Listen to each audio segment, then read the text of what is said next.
myself doctor Sushma Jain, associate professor chemistry, government Dungar college Bikaner. पिछले lecture में मैंने हेट्रोसाइक्लिक कंपाउंड्स का इंट्रोडक्टरी आइडिया दिया था, साथ ही उसमें हेट्रोसाइक्लिक कंपाउंड का नामकरण हम कैसे करते हैं इसके बारे में बताया था। आज मैं हेट्रोसाइक्लिक कंपाउंड के कुछ जनरल कैरेक्टर्स, उनको बनाने की कुछ जनरल मेथड्स, उसके बारे में विस्तार से बताऊंगी। जो 5 सदस्यीय सरल विषम चक्रीय यौगिक हैं वो है पिरोल है, फ्यूरान है और थायोफिन है। पिरोल में हेट्रो एटम है नाइट्रोजन, फ्यूरान में हेट्रो एटम है ऑक्सीजन और थायोफिन में हेट्रो एटम है सल्फर। 5 सदस्यीय बलय संरचना है, इसलिए हम इसको बोलते हैं 5 मेंबर्ड हेट्रोसाइक्लिक कंपाउंड। जब हम इसमें नंबरिंग करते हैं तो नंबरिंग हम हेट्रो एटम से शुरू करते हैं। हम हेट्रो एटम को नंबर 1 देते हैं, उसके पास वाले कार्बन को नंबर 2, नंबर 3, देन उसके पास वाले को नंबर 4 और उसके पास वाले को नंबर 5। हम इसकी नंबरिंग अल्फा बीटा के टर्म में भी कर सकते हैं। नाइट्रोजन या हेट्रो एटम के पास वाला जो कार्बन एटम है वो अल्फा कार्बन एटम और उसके पास वाला बीटा कार्बन एटम। इधर ये नाइट्रोजन के पास वाला अल्फा डैश और इसको कहेंगे हम बीटा डैश। तो हम अल्फा बीटा के टर्म्स में भी नंबरिंग कर सकते हैं अथवा 1 2 3 के टर्म्स में भी इसको नंबरिंग कर सकते हैं। इसके जो बनाने की सामान्य विधि है उसमें हम 1,4 डाइकार्बोनाइल कंपाउंड से हम पिरोल भी बना सकते हैं, फ्यूरान भी बना सकते हैं और थायोफिन भी बना सकते हैं। 1,4 डाइकार्बोनाइल कंपाउंड ये है, जैसे इसमें 1 पोजीशन और 4 पोजीशन पर कीटो ग्रुप है, इसलिए हम इसको 1,4 डाइकार्बोनाइल कंपाउंड कहते हैं। ये 1,4 डाइकार्बोनाइल कंपाउंड में कीटो इनॉल टाटोमेरिज्म पाई जाती है, कीटो इनॉल चलावता पाई जाती है और इसके कारण ये कीटो रूप को हम इनॉल रूप में कन्वर्ट कर सकते हैं। यहाँ पर ये देखिए, इसका ये कीटो रूप का ये इनॉल रूप है जिसमें कि यहाँ पे 2 OH ग्रुप है, इधर एक OH दूसरा एक OH, यानी जो यहाँ पर कीटो ग्रुप था वो किस में कन्वर्ट हो गया, इनॉल ओल में कन्वर्ट हो गया, इसलिए हम इसको बोलते हैं इनॉल। तो डाई इनॉल बन गया, हमें डाई कीटो फॉर्म से डाई इनॉल फॉर्म प्राप्त हो गया। अब इसकी रिएक्शन अगर हम अमोनिया के साथ करते हैं कुछ स्पेशल कंडीशंस की उपस्थिति में तो हमको पिरोल डेरिवेटिव्स प्राप्त होते हैं।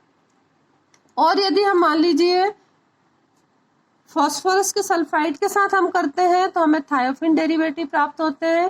फास्फोरस पेंटॉक्साइड के साथ करते हैं तो हमें फ्यूरान डेरिवेटिव प्राप्त होते हैं। यहाँ पर हमको कुछ कंडीशंस अप्लाई करनी पड़ती है, कुछ स्पेसिफिक टेम्परेचर अथवा कुछ स्पेसिफिक प्रेशर अप्लाई करना पड़ता है, तब हमें ये कंपाउंड प्राप्त होते हैं। यानी कि हम केवल एक स्टार्टिंग मटेरियल, एक ही यौगिक से हम 3 तरह के हेट्रोसाइक्लिक कंपाउंड प्राप्त कर सकते हैं। तीनों में हम अलग अलग रिएक्टिंग एजेंट यूज करते हैं, एक में अमोनिया करते हैं, एक में फास्फोरस सल्फाइड करते हैं और इसमें फास्फोरस ऑक्साइड करते हैं।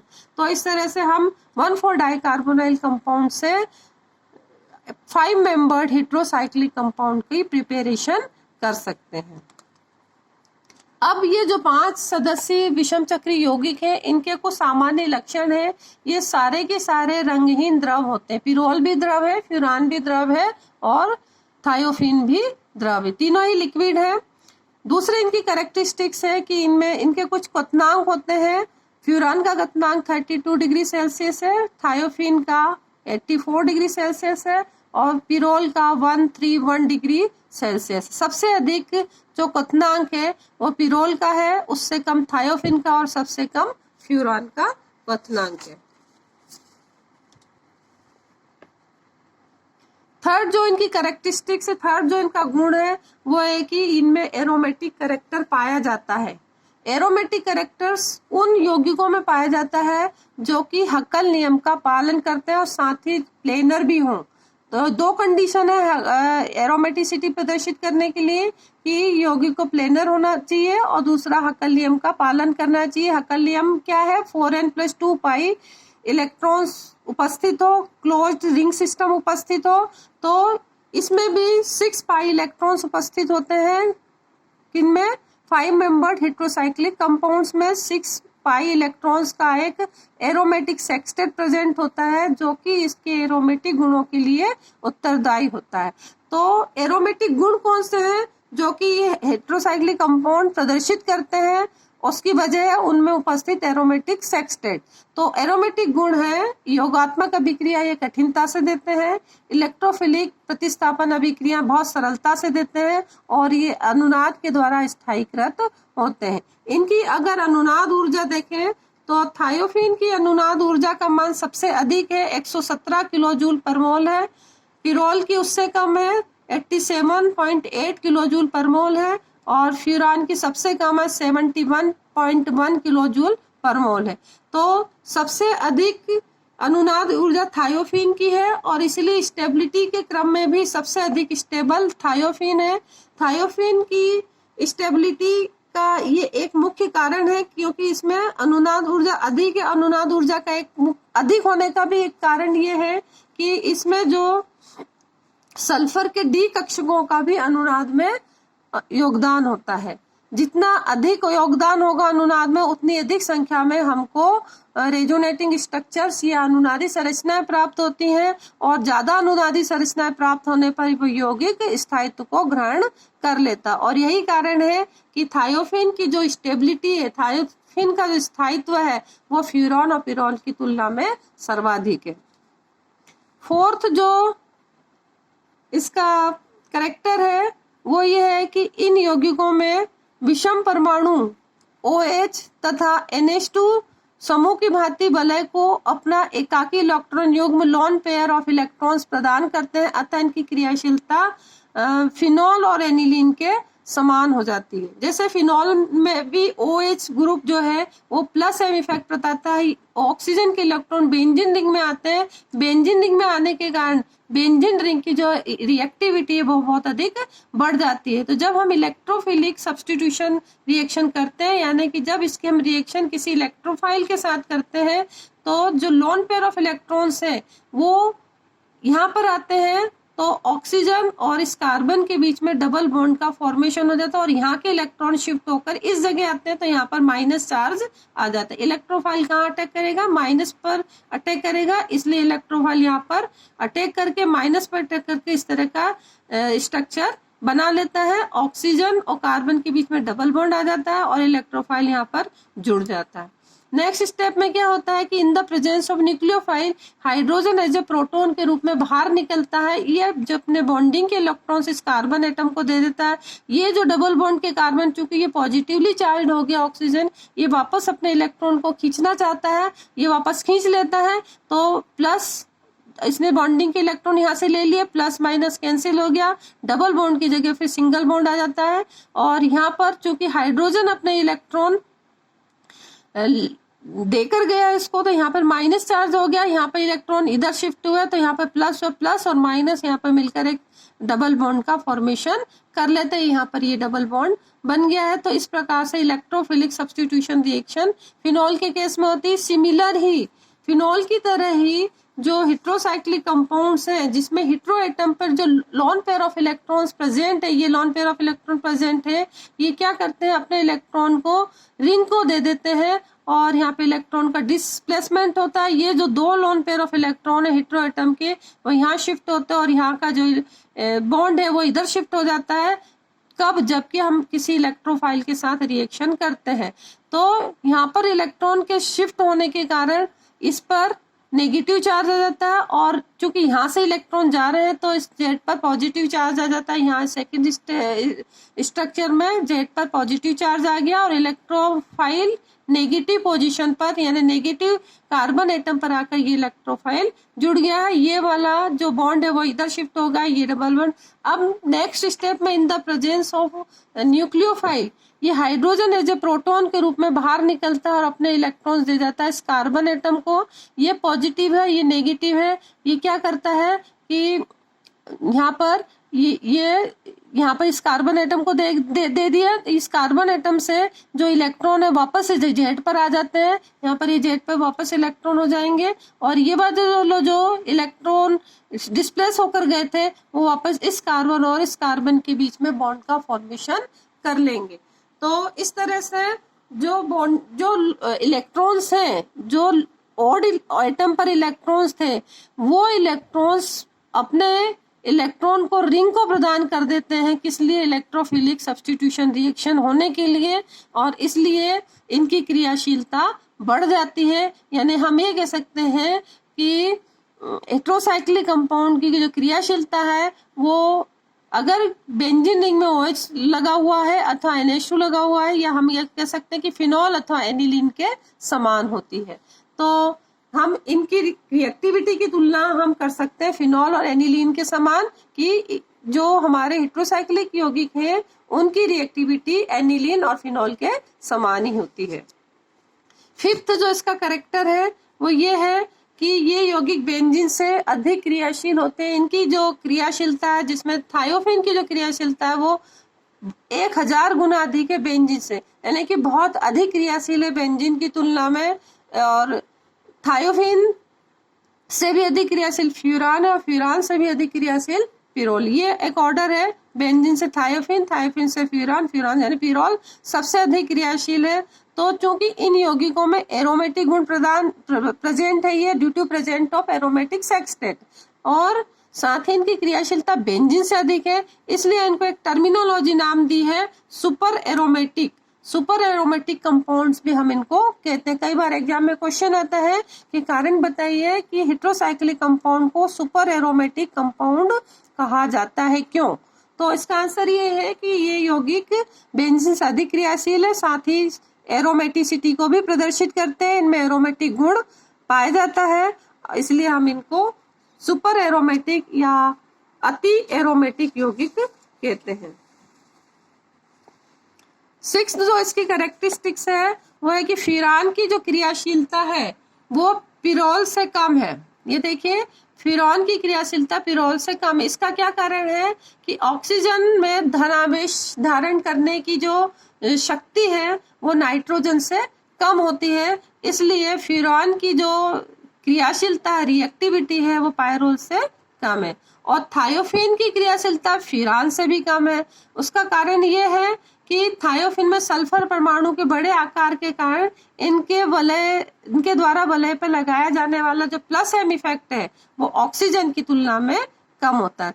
थायोफिन में हमारे पास हेट्रोएटम है सल्फर, और फ्यूरान में हेट्रोएटम है ऑक्सीजन, तो सल्फर का आकार बड़ा है, इसलिए इसके द्वारा वलय पर जो लगाया गया प्लस एम इफेक्ट है वो ऑक्सीजन की तुलना में लगाया गया जो प्लस एम इफेक्ट है उसकी तुलना में कम होता है, इसलिए थायोफिन की जो क्रियाशीलता है फ्यूरान से भी कम है।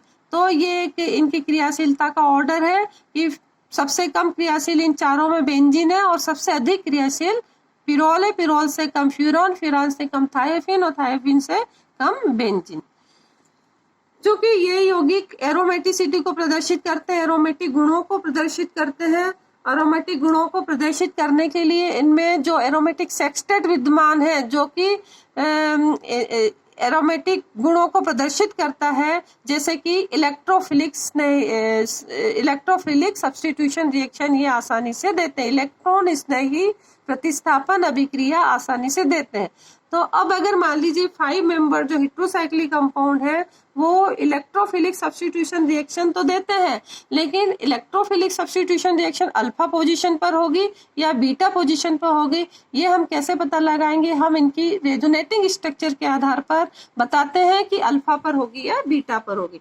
यहाँ पर जब हम जेड मान लीजिए कोई हेट्रोएटम है और जेड की वैल्यू हो सकती है, कोई नाइट्रोजन हो सकता है, कोई ऑक्सीजन हो सकता है, अथवा कोई सल्फर हो सकता है, कोई भी हेट्रोएटम हो सकता है। जब इस पर इलेक्ट्रोफाइल अटैक करता है तो इसमें जो लोन पेयर ऑफ इलेक्ट्रॉन्स है ये यहाँ से इस कार्बन एटम पर, यहाँ से इस कार्बन के बीच में, और यहाँ के जो बॉन्डिंग के इलेक्ट्रॉन्स है वो यहाँ से इधर शिफ्ट होते हैं, तो यहाँ पर नेगेटिव आ जाएगा और इस जेड पर पॉजिटिव आ जाएगा। ये देखें, यहाँ पर ये जेड पर पॉजिटिव आ गया और यहाँ पर नेगेटिव आ गया। नेगेटिव आने के कारण जो इलेक्ट्रोफाइल है जिस पर कि पॉजिटिव चार्ज है वो इस जगह पर जुड़ जाएगा और हमें इस तरह की एक रेजोनेटिंग स्ट्रक्चर प्राप्त हो जाएगी। अब इसमें अनुनाद होगा। अनुनाद में जो रिंग के जो इलेक्ट्रॉन्स है वो रिंग के अंदर ही डिलोकलाइज्ड होते हैं, तो यहाँ पर जो बॉन्डिंग के इलेक्ट्रॉन्स है, चूंकि यहाँ पर जेड पर पॉजिटिव चार्ज है, तो ये इलेक्ट्रॉन्स यहाँ पर बॉन्डिंग के इलेक्ट्रॉन शिफ्ट होंगे, इस पर आ जाएगा पॉजिटिव, तो हमको सेकंड रेजोनेटिंग स्ट्रक्चर्स प्राप्त हो जाएगी। अब इस स्ट्रक्चर में चूंकि यहाँ पे पॉजिटिव आया है, तो ये जो इलेक्ट्रॉन्स है, जो बॉन्डिंग के इलेक्ट्रॉन जनरली यहाँ से ये यहाँ शिफ्ट होंगे, तो इस पे आ जाएगा पॉजिटिव, इस पे आ गया नेगेटिव। अब ये नेगेटिव और पॉजिटिव मिलकर यहाँ पर डबल बॉन्ड का फॉर्मेशन कर लेंगे और इस पर ये पॉजिटिव रहेगा ही, तो ये पॉजिटिव, तो हमें तीसरी रेजोनेटिंग स्ट्रक्चर प्राप्त हो जाएगी। In presence of nucleophile, nucleophile की उपस्थिति में यहाँ पर ये जो हाइड्रोजन है वो अपने इलेक्ट्रॉन दे जाएगा इस कार्बन एटम को, हाइड्रोजन एज ए प्रोटॉन के रूप में बाहर निकलेगा, और चूंकि यहाँ पर इलेक्ट्रॉन दे गया तो यहाँ पर नेगेटिव हो जाएगा, प्लस और नेगेटिव मिलकर यहाँ पर बॉन्ड का फॉर्मेशन बना ले। नेगेटिव का मतलब है यहाँ पर बॉन्डिंग के इलेक्ट्रॉन आ गए, यहाँ पर 2 इलेक्ट्रॉन है और यहाँ पे प्लस है, इसका मतलब यहाँ पर इलेक्ट्रॉन की कमी है, तो इस कार्बन और इस कार्बन के बीच में डबल बॉन्ड का फॉर्मेशन हो जाएगा और 2 सब्स्टिट्यूटेड या अल्फा सब्स्टिट्यूटेड हमको कंपाउंड प्राप्त होगा। इलेक्ट्रोफिलिक सब्स्टिट्यूटेड कंपाउंड यहाँ पर हमको प्राप्त हो रहा है। अब अगर मान लीजिए हम बीटा प्रतिस्थापन करना चाहें, तो बीटा प्रतिस्थापन में भी ये लॉन पेयर ऑफ इलेक्ट्रॉन इधर शिफ्ट होंगे और ये बॉन्डिंग के इलेक्ट्रॉन यहाँ शिफ्ट होंगे, और इलेक्ट्रोफाइल इस चूंकि यहाँ पर इलेक्ट्रॉन डेंसिटी अधिक हो गई तो इलेक्ट्रॉन यहाँ पर अटैक करेगा और हमको इस तरह का स्ट्रक्चर प्राप्त हो जाएगा। जेड पर प्लस चार्ज आएगा क्योंकि लॉन पेयर ऑफ इलेक्ट्रॉन ने यहाँ और इसके बीच में बॉन्ड का फॉर्मेशन कर लिया है, तो जेड पर इलेक्ट्रॉन की कमी हो गई है। अब नेक्स्ट स्टेप में इसका रेजोनेटिंग स्ट्रक्चर बनेगा, अनुनाद होगा, यहाँ इसमें इलेक्ट्रॉन का डीलोकलाइजेशन होगा। चूंकि यहाँ पे प्लस हो गया तो ये वापस अपने इलेक्ट्रॉन खींचेगा, तो इस पे प्लस हो जाएगा और यहाँ पर माइनस हो जाएगा, यानी कि प्लस माइनस कैंसिल हो जाएगा, यानी कि जेड पर अपने वापस लॉन पेयर ऑफ इलेक्ट्रॉन्स आ जाएंगे। ये प्लस बन गया यहाँ पर। अब in the presence of nucleophile hydrogen as a proton के रूप में बाहर निकलेगा और इलेक्ट्रॉन इस कार्बन एटम को दे जाएगा, यानी कि यहाँ पर 2 इलेक्ट्रॉन्स हो जाएंगे, ये नेगेटिव हो गया, ये पॉजिटिव, नेगेटिव पॉजिटिव मिलकर यहाँ पर बॉन्ड का फॉर्मेशन, इस बॉन्ड का फॉर्मेशन हो गया, बॉन्ड फॉर्मेशन हो गया और 3 सब्स्टिट्यूटेड हमको कंपाउंड मिल गया। अब जब हम अल्फा प्रतिस्थापन और बीटा प्रतिस्थापन में कंपेयर करते हैं, तो अल्फा प्रतिस्थापन में हमको 3 रेजोनेटिंग स्ट्रक्चर्स प्राप्त होते हैं, जबकि बीटा प्रतिस्थापन में हमको केवल 2 ही रेजोनेटिंग स्ट्रक्चर प्राप्त होती हैं। और कोई भी यौगिक की प्रतिस्थापन अभिक्रियाओं के दौरान जितनी अधिक रेजोनेटिंग स्ट्रक्चर बनती है, वो रिएक्शन में उतनी ही जो रेजोनेटिंग स्ट्रक्चर है वो उतनी अधिक स्टेबिलिटी को प्राप्त करता है। तो ये अधिक स्थायी होगा, ये कम स्थायी होगा, इसलिए हमारा जो प्रिफर्ड प्रतिस्थापन है वो अल्फा प्रतिस्थापन ही होगा, बीटा प्रतिस्थापन नहीं होगा। और यही कारण है कि जितने भी 5 मेंबर्ड हेट्रोसाइक्लिक कंपाउंड है उनमें अल्फा स्थिति पर इलेक्ट्रोफिलिक सब्स्टिट्यूशन रिएक्शन होती है। नेक्स्ट जो इसकी कैरेक्टरिस्टिक्स है कि ये यौगिक बहुत अधिक क्रियाशील होते हैं। यदि इनकी क्रियाशीलता को कम करना है तो हम क्या करते हैं कि इसमें कोई ऐसा ग्रुप जोड़ देते हैं जो कि -m इफेक्ट को प्रदर्शित करता हो, यानी कि रिंग से इलेक्ट्रॉन को बाहर की ओर खींचता है, जिसके कारण क्या होगा कि इनकी क्रियाशीलता कम हो जाती है। तो ऐसे ग्रुप हैं जैसे कि NO2 है, SO3H है, इन ग्रुप को अगर हम इसकी हेट्रोसाइक्लिक रिंग में लगा देते हैं तो ये इसकी क्रियाशीलता को कम कर देते हैं, क्योंकि जो रिंग के इलेक्ट्रॉन है वो बाहर की ओर आ जाएंगे और इसकी क्रियाशीलता कम होगी। यहाँ पर हमने NO2 लगाया है, इसमें रिंग में जेड कुछ भी हो सकता है, ऑक्सीजन भी हो सकता है, नाइट्रोजन भी हो सकता है अथवा सल्फर भी हो सकता है। तो इलेक्ट्रॉन का डीलोकलाइजेशन होगा, इलेक्ट्रॉन के डीलोकलाइजेशन के फलस्वरूप अनुनाद होगा इसमें, और अनुनाद होने से यहाँ पर नेक्स्ट स्ट्रक्चर ये बन जाएगी। किस तरह से होगा, यहाँ डबल बॉन्ड है, ये इलेक्ट्रॉन इधर शिफ्ट होंगे, इस पे प्लस चार्ज, इस पे माइनस चार्ज, और एट द सेम टाइम जो रिंग के इलेक्ट्रॉन है वो बाहर आएंगे, इस कार्बन इस नाइट्रोजन के बीच में डबल बॉन्ड का फॉर्मेशन हो जाएगा, तो हमें सेकेंड रेजोनेटिंग स्ट्रक्चर प्राप्त हो जाएगी। सेकंड से हमको थर्ड रेजोनेटिंग स्ट्रक्चर भी प्राप्त होगी, क्योंकि यहाँ के जो डबल बॉन्ड है, यहाँ पर जो इलेक्ट्रॉन है का डिलोकलाइजेशन होगा, इस कार्बन के बीच में डबल बॉन्ड बन जाएगा, तो यहाँ पे पॉजिटिव चार्ज क्रिएट हो जाएगा, ये पॉजिटिव चार्ज क्रिएट हो गया। अब नेक्स्ट स्टेप में जो इसके पास 2 लोन पेयर ऑफ इलेक्ट्रॉन है हेट्रो एटम के पास, ये भी पार्टिसिपेट कर लेंगे और यहाँ पर बॉन्ड का फॉर्मेशन हो जाएगा और हमें नेक्स्ट स्टेप में ये वाला रेजोनेटिंग स्ट्रक्चर प्राप्त होगा, जिसमें कि जेड अपने इलेक्ट्रॉन्स को दे दिया है यहाँ पे बॉन्डिंग फॉर्मेशन के लिए, तो इस पे जेड पर कौन सा चार्ज आ गया, प्लस चार्ज आ गया। तो इस तरह से अगर हम कोई माइनस एम इफेक्ट वाला ग्रुप यानी कि इलेक्ट्रॉन विथड्रॉइंग ग्रुप यानी कि इलेक्ट्रॉन आकर्षित करने वाला अगर कोई समूह इसमें जोड़ देते हैं तो वो इसकी रिंग की हेट्रोसाइक्लिक रिंग की क्रियाशीलता को कम कर देता है। इसके विपरीत यदि हम मान लीजिए इलेक्ट्रॉन डोनेटिंग ग्रुप जैसे कि OH है, जैसे कि NH2 है, जैसे कि OR है आदि अगर हम हेट्रोसाइक्लिक रिंग में जोड़ दें तो चूंकि ये प्लस एम इफेक्ट बताते हैं इसलिए ये क्या करते हैं कि बेंजीन हेट्रोसाइक्लिक रिंग की क्रियाशीलता को और भी अधिक बढ़ा देते हैं, इसकी क्रियाशीलता और भी अधिक हो जाती है। तो ये सारी कैरेक्टरिस्टिक्स हैं जिसके आधार पर कि हम हेट्रोसाइक्लिक रिंग के गुणों को प्रदर्शित करते हैं, किस तरह से ये अपनी क्रियाएं करेंगे। आगे हम जब तिरोल पढ़ते हैं, जब हम फ्यूरॉन पढ़ेंगे अथवा थायोफिन पढ़ेंगे तो यही सारी रिएक्टिविटी ही हम वहां पर बताएंगे कि किस किस तरह से अलग अलग रिएक्टिविटीज होंगी। अगली क्लास में मैं पिरोल की जो मेथड ऑफ प्रिपरेशन और साथ ही उसकी जो रिएक्शंस है इनके बारे में विस्तार से चर्चा करूंगी। धन्यवाद।